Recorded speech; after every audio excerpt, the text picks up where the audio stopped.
বিসমিল্লাহির রহমানির রহিম। সরকারি বাংলা কলেজ কর্তৃক আয়োজিত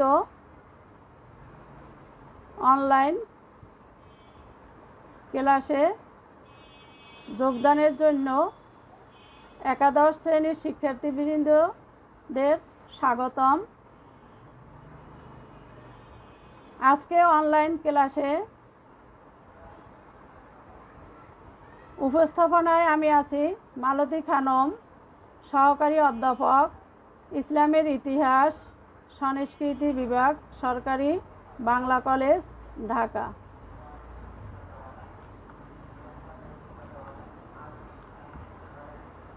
প্রিয় শিক্ষার্থীবৃন্দ, স্কুল জীবনের গণ্ডি পেরিয়ে তোমরা কলেজ জীবনে পদার্পণ করেছ। করোনা ভাইরাসের কারণে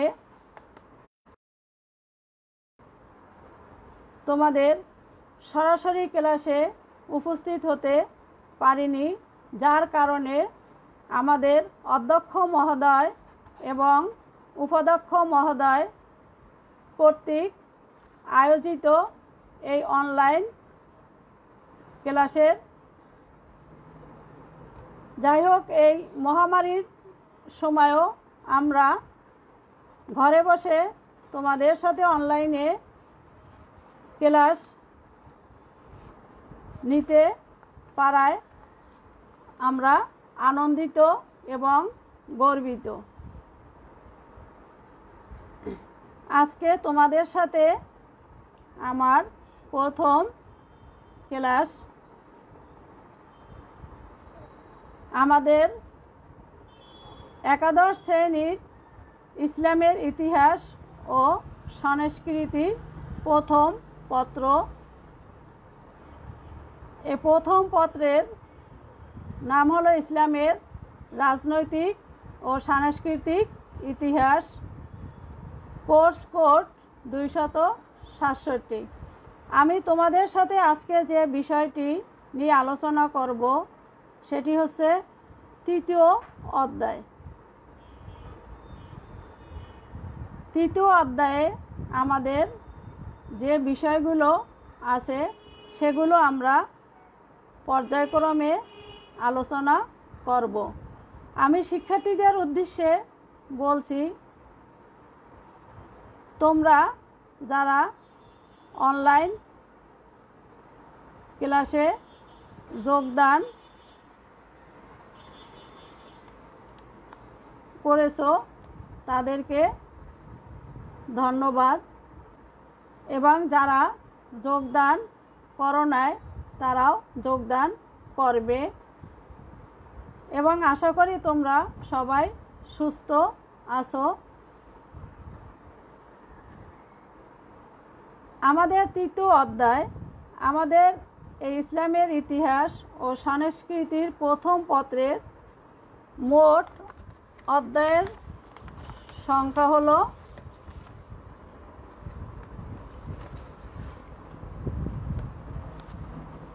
5। মোট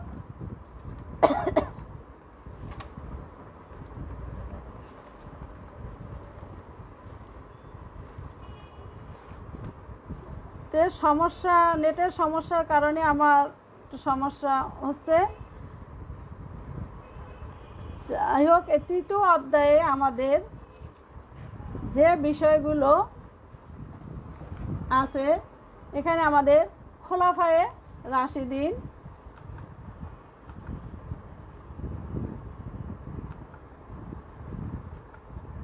তৃতীয় অধ্যায়ে আছে আমাদের খোলাফায়ে রাশিদিন। আজকে আমরা খোলাফায়ে রাশিদিন সম্পর্কে জানব, এবং খোলাফায়ে রাশিদিনে কারা কারা শাসন করেছেন তাদের সম্পর্কে আমরা জানব। খোলাফায়ে রাশিদিনের সময়কালটা হচ্ছে 632 থেকে 661 খ্রিস্টাব্দ পর্যন্ত। এই খোলাফায়ে রাশিদিন মোট 30 বছর শাসনকাল ছিল। এবং এই 30 বছরে মোট 4 জন খলিফা শাসনকার্য পরিচালনা করেছেন। শিক্ষার্থীরা, খোলাফায়ে রাশেদিনের আগে ইসলামের শাসন ব্যবস্থা গণতান্ত্রিক পদ্ধতিতে ছিল না। খোলাফায়ে রাশেদিন থেকেই ইসলামের শাসন ব্যবস্থা গণতান্ত্রিক পদ্ধতিতে শুরু হয়। আমরা খোলাফায়ে রাশেদিন মানে খলিফা শব্দ থেকে, খলিফা শব্দের অর্থ প্রতিনিধি, এবং এই প্রতিনিধি খেলাফত হচ্ছে নবুয়তের উত্তরাধিকার। এবং খোলাফায়ে রাশেদিনের যে আমরা দেখতে পাই যে এই খোলাফায়ে রাশেদিন কাকে বলে এ সম্পর্কে আমরা জানব। খোলাফায়ে রাশেদিন হযরত মুহাম্মদ সাল্লাল্লাহু আলাইহি সাল্লামের ইন্তেকালের পর যে 4 জন সাহাবী হযরত মুহাম্মদ সাল্লাল্লাহু আলাইহি সাল্লামের প্রতিনিধি রূপে আরব রাষ্ট্র ও মুসলিম সমাজের সর্বাধিনায়কত্ব করে গেছেন, তারাই মুসলিম জাহানের ইতিহাসে খোলাফায়ে রাশেদিন নামে পরিচিত। তারা ইসলাম ধর্ম ও মুসলিম রাষ্ট্রের সর্বাধিক মঙ্গলের জন্য আল্লাহ ও রাসূলের নির্দেশিত পথ অনুসারে নিজেদের ব্যক্তিগত জীবন এবং রাজ্যের শাসন কার্যাদি সুষ্ঠুভাবে পরিচালনা করে গেছেন বলে তাদেরকে খোলাফায়ে রাশেদিন বলা হয়। আর এই খোলাফায়ে রাশেদিনের অর্থ হচ্ছে সত্য বা ন্যায় পথগামী। 4 জন খলিফা কারা কারা ছিলেন সে সম্পর্কে আমরা জানব। খোলাফায়ে রাশেদিন কাকে বলে আমরা জানলাম। এরপর আমরা খোলাফায়ে রাশেদিনের 4 খলিফার নাম শিক্ষার্থীরা তোমরা একটু দেখে নাও যে খোলাফায়ে রাশেদিনের এই 4 খলিফার মধ্যে প্রথম খলিফা ছিলেন আমাদের হযরত আবু বকর রাদিয়াল্লাহু আনহু। এই হযরত আবু বকর রাদিয়াল্লাহু আনহুর সময়কাল ছিল 632 থেকে 634 খ্রিস্টাব্দ পর্যন্ত। হযরত ওমর ফারুক রাদিয়াল্লাহু আনহুর সময়কাল ছিল 634 থেকে 644 খ্রিস্টাব্দ পর্যন্ত। হযরত ওসমান রাদিয়াল্লাহু আনহুর 644 থেকে 656 খ্রিস্টাব্দ পর্যন্ত। এবং সর্বশেষ যে খলিফা আমাদের তিনি হচ্ছেন হযরত আলী রাদিয়াল্লাহু আনহু, তিনি 656 থেকে 661 খ্রিস্টাব্দ পর্যন্ত এই খিলাফতে অধিষ্ঠিত ছিলেন। এই 4 জন খলিফা অত্যন্ত ন্যায়নিষ্ঠার সাথে সম্মানের সাথে খিলাফত পরিচালনা করেন এবং তারা দীর্ঘ 30 বছর ধরে এই খিলাফতের শাসনকার্য পরিচালনা করেছিলেন। এখন খিলাফতের এই 4 জন খলিফা ছিলেন হযরত মুহাম্মদ সাল্লাল্লাহু আলাইহি সাল্লামের নিত্য সহচর এবং তারা সবাই হযরত মুহাম্মদ সাল্লাল্লাহু আলাইহি সাল্লামের ঘনিষ্ঠ আত্মীয় স্বজনও ছিলেন। ঐতিহাসিক ফিলিপ হিট্টি বলেন, এটা আমি আবারও বলছি, ঐতিহাসিক ফিলিপ হিট্টি বলেন এটা এমন এক যুগ ছিল যে যুগ হযরত সাল্লাল্লাহু আলাইহি সাল্লামের জীবনাদর্শ খলিফাদের চিন্তাধারা ও কর্মের উপর আলো ও প্রভাব বিস্তার করা থেকে বিরত হয়নি।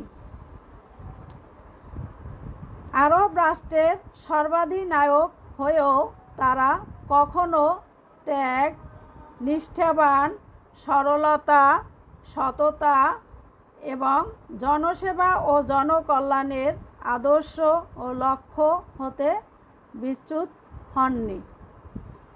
তাদের প্রতিষ্ঠিত গণতান্ত্রিক শাসনাদর্শ আমরা আজও ধ্রুব জ্যোতির মতো সকলকে দিক নির্দেশনা দিয়ে যাচ্ছে।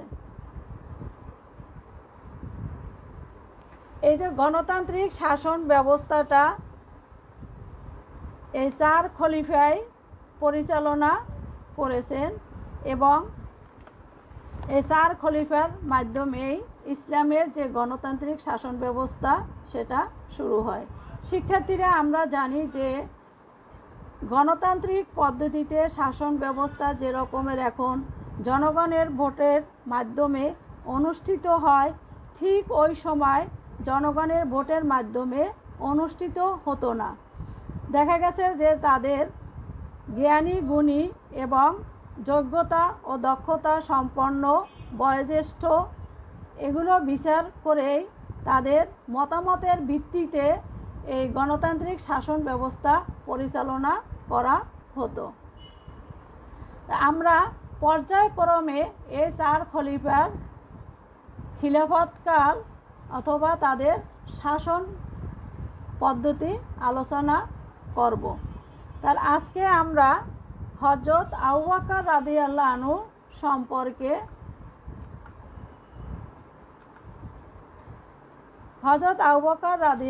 সম্পর্কে আমরা কিছু আলোচনা করব। যদিও আজকে আমরা হযরত আবু বকর রাদিয়াল্লাহু আনহুর সবগুলো সম্পূর্ণ করা সম্ভব হবে না, তার সম্পর্কে আমরা জানবো যে হযরত আবু বকর রাদিয়াল্লাহু আনহুর খিলাফতকাল আলোচনা করতে গেলে কি কি বিষয়গুলো আমাদের সামনে আসবে এবং আমাদের আলোচনা করতে হবে সেগুলো আমরা একটু বলবো। যে হযরত আবু বকর সিদ্দিক রাদিয়াল্লাহু আনহুর খিলাফতকালে কি কি অনুষ্ঠিত হয়েছে সেগুলো আমরা দেখব। যে হযরত আবু বকর রাদিয়াল্লাহু আনহু সম্পর্কে খিলাফত আলোচনা করতে গেলে আমাদের প্রথমেই তার পূর্বের জীবন, খিলাফত লাভের পূর্বের জীবন ইতিহাস সম্পর্কে আলোচনা করতে হবে আমাদের। তারপর খলিফা নির্বাচন সম্পর্কে আলোচনা করতে হবে। তারপর আমাদের তার প্রাথমিক সমস্যাসমূহ আলোচনা করতে হবে। রিদ্দা বা স্বধর্ম ত্যাগীদের বিরুদ্ধে যুদ্ধ সম্পর্কে আলোচনা করতে হবে এবং বন্ড নবীদের পরিচয় এবং ইসলামের ত্রাণকর্তা হিসাবে হযরত আবু বকর রাদিয়াল্লাহু আনহু। তারপর সর্বশেষ হযরত আবু বকর রাদিয়াল্লাহু আনহুর চরিত্র ও কৃতিত্ব। এই বিষয়গুলো আমাদের হযরত আবু বকর রাদিয়াল্লাহু আনহুর খিলাফতকালে আমরা দেখতে পাই। তাহলে হযরত আবু বকর রাদিয়াল্লাহু আনহু আমরা দেখেছি যে তিনি 632 থেকে 634 খ্রিস্টাব্দ পর্যন্ত এই খোলাফায়ে রাশিদিনের খিলাফতে অধিষ্ঠিত ছিলেন। এখন হযরত আবু বকর রাদিয়াল্লাহু আনহুর প্রাথমিক জীবন সম্পর্কে আমরা আলোচনা করব। প্রাথমিক জীবন সম্পর্কে আলোচনা করতে গেলে আমাদের সামনে আরেকটি বিষয়, কতগুলো বিষয় আমাদের আসবে, যেগুলো তার নাম ও বংশ পরিচয় সম্পর্কে, ইসলাম ধর্ম গ্রহণের পূর্বে তার পরিচয় এবং ইসলাম ধর্ম গ্রহণ এবং ইসলামের সেবা, এগুলো আমাদের সামনে আসবে। তাহলে শিক্ষার্থীরা, আমরা হযরত আবু বকর রাদিয়াল্লাহু আনহুর প্রাথমিক জীবন কী রকমের ছিল আমরা সেটা একটু দেখে নেই। যে হযরত আবু বকর রাদিয়াল্লাহু আনহুর তার আসল নাম আব্দুল্লাহ, উপনাম ছিল আবু বকর, তার উপাধি ছিল আতিক ও সিদ্দিক।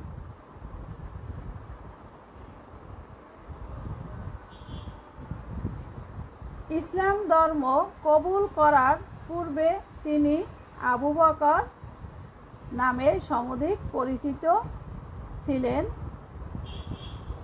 আতিক এবং সিদ্দিক উপাধি কেন তাকে দেওয়া হয়েছিল সে সম্পর্কে আমরা জানব। যে মহানবী সাল্লাল্লাহু আলাইহি সাল্লামের মিরাজকে তিনি সর্বপ্রথম অকপটে বিশ্বাস করেছিলেন বলে তাকে হযরত মুহাম্মদ সাল্লাল্লাহু আলাইহি সাল্লাম সিদ্দিক বা সত্যবাদী উপাধি দিয়েছিলেন। এবং মহানবী সাল্লাল্লাহু আলাইহি সাল্লাম তার মধুর ব্যবহার এবং উদার দানশীলতার জন্য তিনি সমাজে আতিক বলেও অভিহিত হয়েছিলেন। হযরত আবু বকর রাদিয়াল্লাহু আনহু 573 খ্রিস্টাব্দে মক্কার বিখ্যাত কুরাইশ বংশের বনি তাইম গোত্রে জন্মগ্রহণ করেন। তার পিতার নাম ছিল ওসমান, ওরফে ছিল কাহাফা, এবং তার মাতার নাম ছিল উম্মুল খায়ের সালমা। তার পিতা মাতা উভয় ইসলাম ধর্ম গ্রহণ করেন। শৈশবকাল হতে হযরত সাল্লাল্লাহু আলাইহি সাল্লামের প্রতি তার এক বিশেষ আকর্ষণ ছিল। বাল্যকালে তিনি হযরত সাল্লাল্লাহু আলাইহি সাল্লামের খেলার সাথী ছিলেন। ইসলাম পূর্ব যুগে একমাত্র তিনি এবং হযরত মুহাম্মদ সাল্লাল্লাহু আলাইহি সাল্লাম মদ স্পর্শ করেননি। আর যত খলিফা ছিল এবং আরও যে লোকজন ছিল তারা সবাই মদ স্পর্শ করেছিলেন, মানে মদ পান করেছিলেন। কিন্তু আমরা দেখতে পাই হযরত মুহাম্মদ সাল্লাল্লাহু আলাইহি সাল্লাম এবং হযরত আবু বকর রাদিয়াল্লাহু আনহু এই দুইজনেই ওই সময় মদ স্পর্শ করেননি। বাল্যকাল হতে তিনি তার মধুর ব্যবহার, আতিথেয়তা, পরোপকার, দয়া এবং জ্ঞান বিচক্ষণতার জন্য তিনি মশহুর ছিলেন। সে যুগে মক্কার অল্প সংখ্যক যে কজন ব্যক্তি লেখাপড়া জানতেন তাদের মধ্যে তিনি অন্যতম ছিলেন। তিনি বংশপঞ্জি সম্বন্ধে জ্ঞান অর্জন করেন, মানে বংশপঞ্জি সম্বন্ধে তার পাণ্ডিত্য ছিল। তিনি কাপড়ের ব্যবসা করতেন। সম্ভবত তিনি কুরাইশ বংশের মধ্যে অন্যতম শ্রেষ্ঠ ধনী ছিলেন। তিনি 40,000 রৌপ্য মুদ্রার মালিক ছিলেন। তার ধন, জ্ঞান ও অভিজ্ঞতার জন্য আরব সমাজে তিনি অত্যন্ত প্রভাবশালী ছিলেন এবং মর্যাদা সম্পন্ন লোক ছিলেন।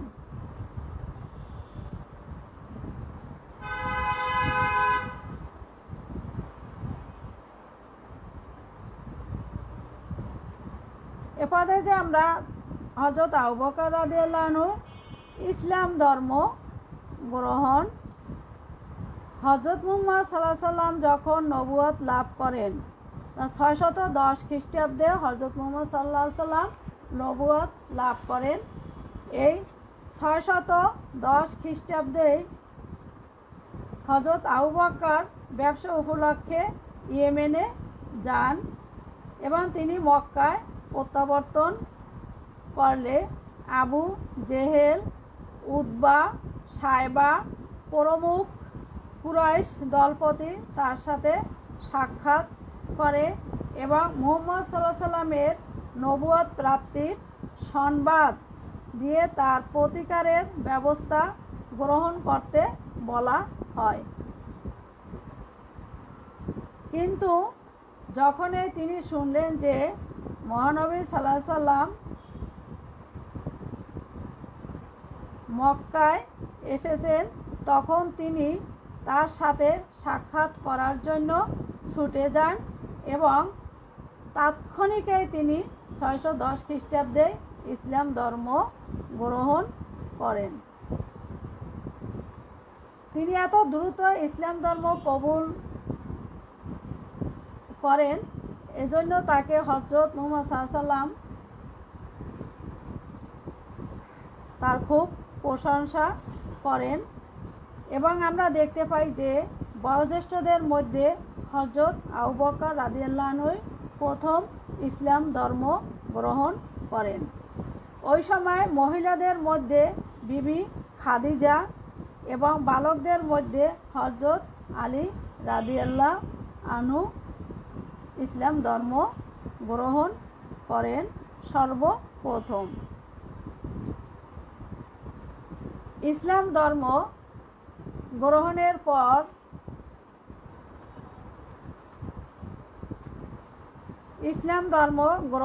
পর আমরা দেখতে পাই যে হযরত আবু বকর রাদিয়াল্লাহু আনহু ইসলামের সেবায় তিনি তার সর্বস্ব দান করেন। তার প্রচেষ্টায় হযরত ওসমান, তালহা, জুবায়ের, আব্দুর রহমান ও সাদ প্রমুখ গণ্যমান্য ব্যক্তি ও ইসলাম ধর্ম গ্রহণ করেন। হযরত বেলাল সহ তিনি মোট 7 জন দাস দাসীকে স্বীয় অর্থ দ্বারা নিজের অর্থ দ্বারা তাদেরকে ক্রয় করে মুক্ত করেন। প্রকাশ্যভাবে ইসলাম প্রচারের জন্য মক্কাবাসীগণ কর্তৃক তিনি প্রহার এবং আহত হয়েছিলেন। তবুও ক্ষণিকের জন্য তিনি ঈমানের পথ হতে বিচ্যুত হবার কথা ভাবেননি। তিনি ইসলামকে অটুটভাবে আঁকড়ে রেখেছেন এবং ইসলামের পথ থেকে তিনি সরে যাননি। ইসলাম ধর্ম গ্রহণ করার পর তিনি হিজরতের সময় হযরত সাল্লাল্লাহু আলাইহি সাল্লামের একমাত্র তাকেই তার সাথী হিসাবে গ্রহণ করেছিলেন। হযরত মুহাম্মদ সাল্লাল্লাহু আলাইহি সাল্লাম হিজরতের সময় হযরত আবু বকর রাদিয়াল্লাহু আনহু ব্যতীত আর কাউকে তার সঙ্গী হিসাবে গ্রহণ করেননি। শিক্ষার্থীরা, আমরা দেখতে পাই যে একমাত্র হযরত আবু বকর রাদিয়াল্লাহু আনহুকে তিনি হিজরতের সময় তার সাথী হিসাবে গ্রহণ করেছিলেন। তাহলে আমরা দেখতে পাই যে হযরত আবু বকর রাদিয়াল্লাহু আনহু তিনি মহানবী সাল্লাল্লাহু আলাইহি সাল্লামের কতটা কাছের ছিলেন এবং কতটা ঘনিষ্ঠ ছিলেন। মদিনায় মসজিদ, হযরতের বাসগৃহ নির্মাণ, তাবুক অভিযান এবং ইসলামের অন্যান্য খেদমতের জন্য তিনি শেষ পর্যন্ত তার সর্বস্ব দান করেছিলেন। হযরত মুহাম্মদ সাল্লাল্লাহু আলাইহি সাল্লাম একবার তাকে প্রশ্ন করেছিলেন, তুমি তোমার পরিবার বর্গের ভরণ পোষণের জন্য কি রেখেছো? উত্তরে আবু বকর রাদিয়াল্লাহু আনহু বলেছিলেন, আল্লাহ ও তার রাসূল সাল্লাল্লাহু আলাইহি সাল্লাম। আবু বকর রাদিয়াল্লাহু আনহুর জবাব শুনে হযরত ওমর সহ উপস্থিত সব মুসলমান অবাক হলেন এবং বিস্মিত হন। হযরত সাল্লাল্লাহু আলাইহি সাল্লামের সুখে দুঃখে তিনি তাকে ছায়ার মতো অনুসরণ করতেন। তিনি বদর, উহুদ, খন্দক প্রভৃতি যুদ্ধে এবং হুদায়বিয়ার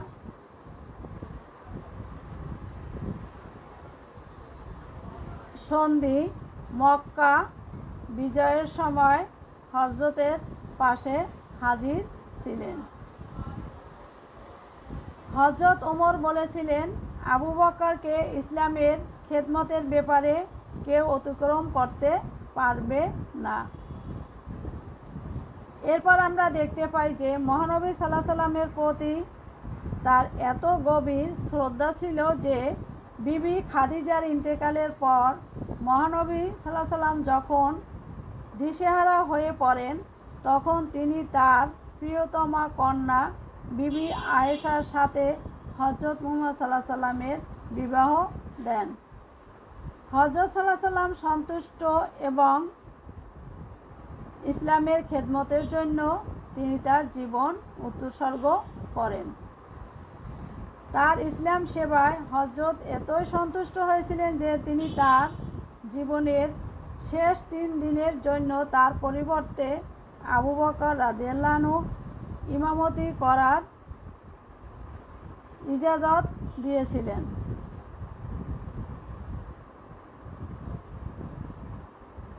মৌলানা মুহাম্মদ আলীর মতে প্রকৃতপক্ষে ধর্মের জন্য তার জীবন বিশ্বস্ততার এবং আত্মোৎসর্গের নজিরে ভরা ছিল। এই হলো আমাদের হযরত আবু বকর রাদিয়াল্লাহু আনহুর ইসলাম গ্রহণ এবং ইসলাম গ্রহণের পর তিনি ইসলামের সেবায় কী কী করেছিলেন সেগুলো। এরপর শিক্ষার্থীরা আমরা আসবো যে ইসলাম গ্রহণ করে এবং ইসলামের সেবায় তিনি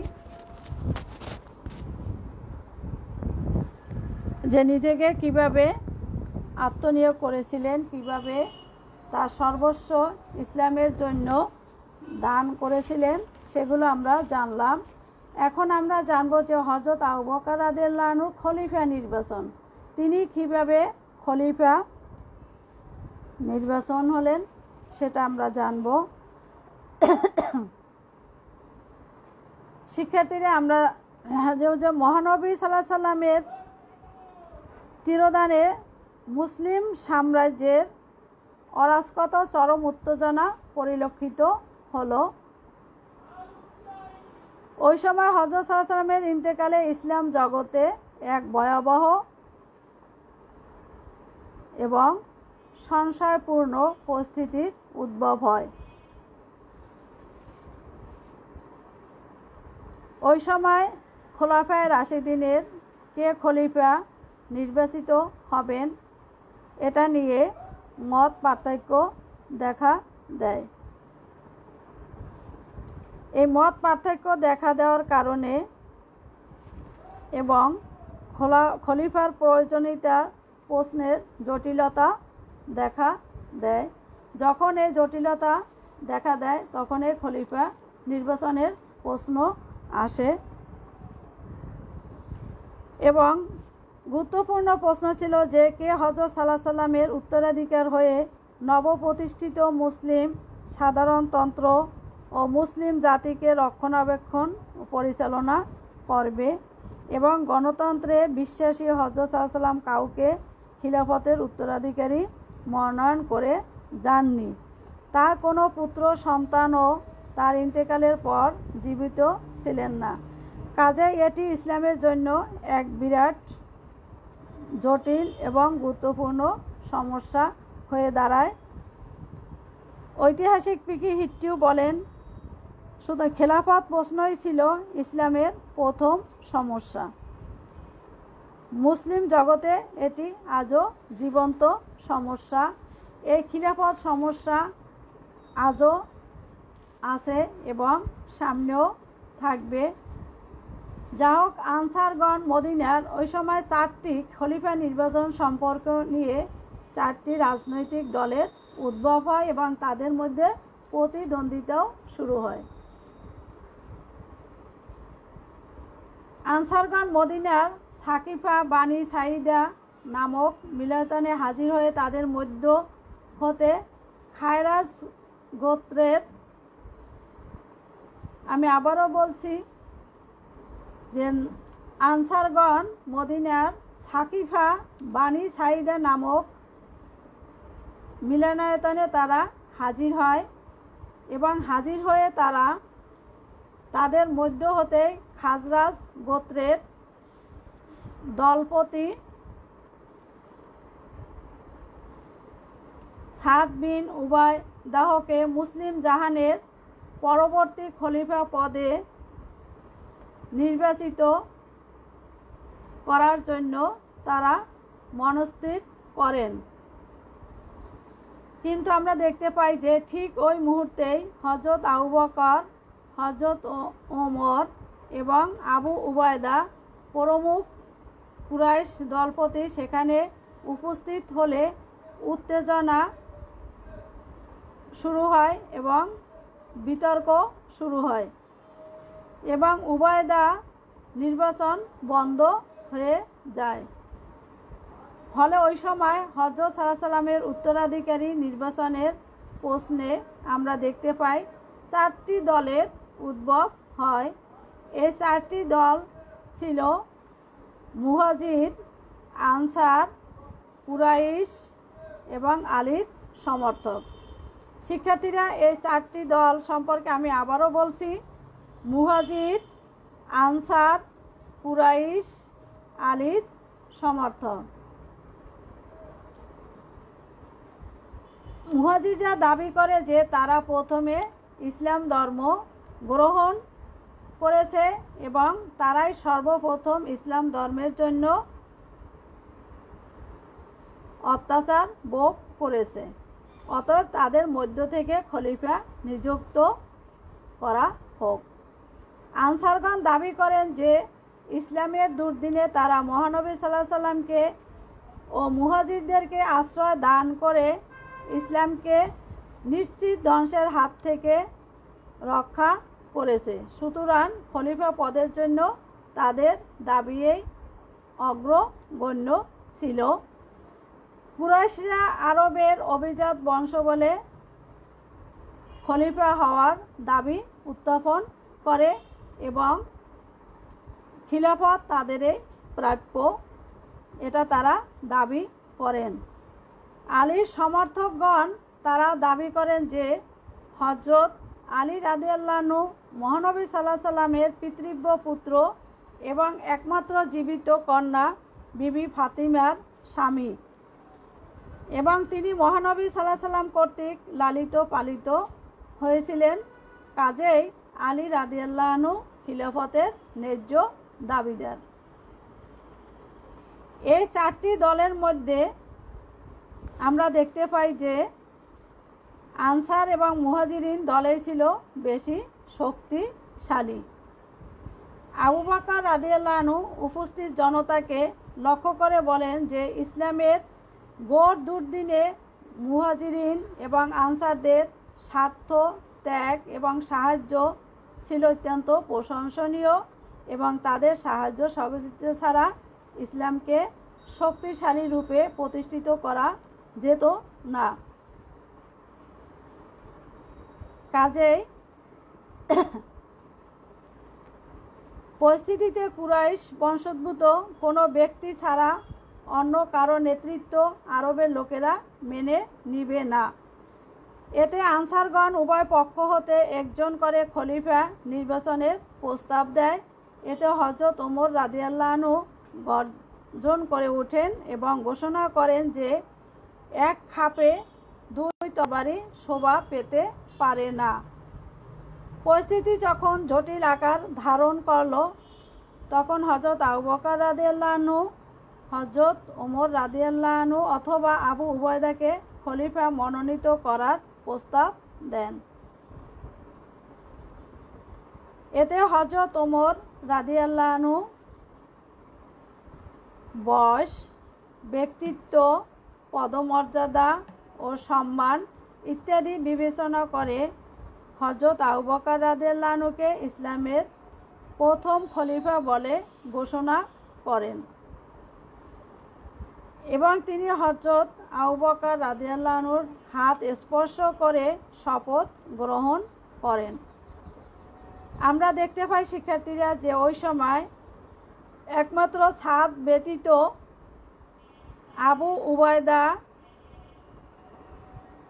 ওসমান রাদিয়াল্লাহু আনহু, আব্দুর রহমান সহ উপস্থিত যারা ছিলেন সকলেই স্বতঃস্ফূর্তভাবে আবু বকর রাদিয়াল্লাহু আনহুর নেতৃত্ব স্বীকার করেন।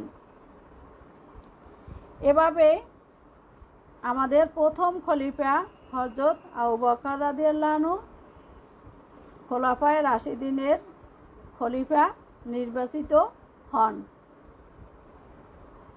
শিক্ষার্থীরা, আমরা দেখতে পাই যে খলিফা নির্বাচন হতে হলে বয়স, ব্যক্তিত্ব, পদমর্যাদা ও সম্মান ইত্যাদি ওই সময় বিবেচনা করা হতো। কোনো ভোটাভুটির অপশন ছিল না। এভাবেই গণতান্ত্রিক পদ্ধতিতে শাসন কার্যাবলী সম্পন্ন হয়। সর্বাপেক্ষা উপযুক্ত ব্যক্তি মানে তারা মনে করলেন হযরত ওমর রাদিয়াল্লাহু আনহু, ওসমান রাদিয়াল্লাহু আনহু এবং আব্দুর রহমান। তারা মনে করলেন যে উপযুক্ত ব্যক্তিই তারা সর্বসম্মতিক্রমে ইসলামের প্রথম খলিফা নির্বাচিত করেছেন। খলিফা নির্বাচিত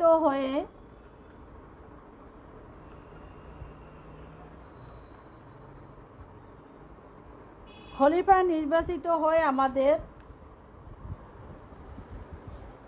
হযরত আবু বকর রাদিয়াল্লাহু আনহু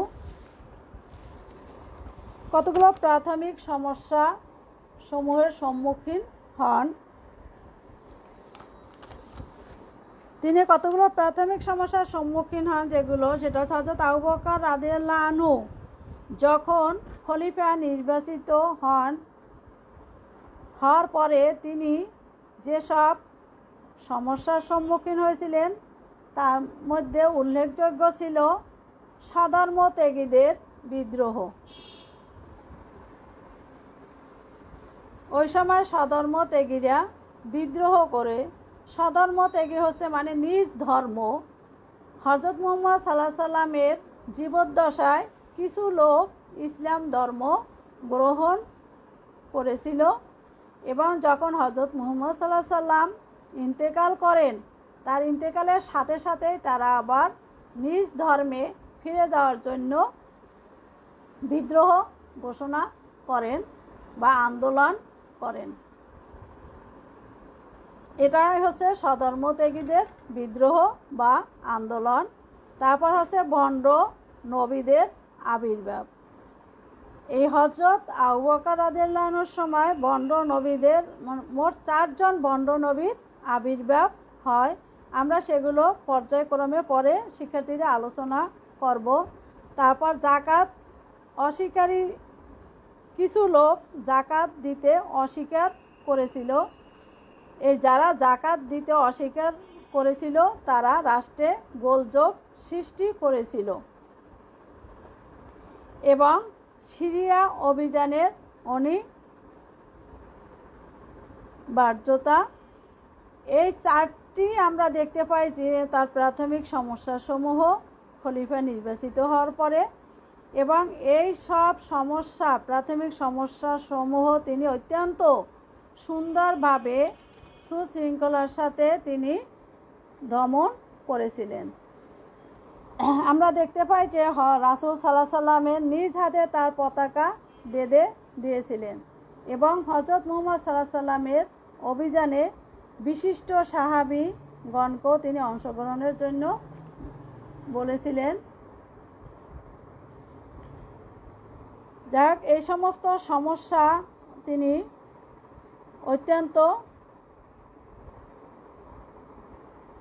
সুন্দরভাবে দক্ষতার সাথে, যোগ্যতার সাথে, বুদ্ধিমত্তার সাথে তিনি মোকাবিলা করেন এবং সাম্রাজ্যে শান্তি শৃঙ্খলা ফিরিয়ে আনেন। এসব শান্তি শৃঙ্খলা ফিরিয়ে আনার পরে আমাদের আরও কিছু হযরত আবু বকর রাদিয়াল্লাহু আনহুর সময় আরও যেসব কার্যাবলী সম্পাদিত হয়েছে সেগুলো আমরা নেক্সট ক্লাসে আলোচনা করব। আজকে আমাদের যেহেতু সময় শেষ, তাই আমরা এখানেই সমাপ্তি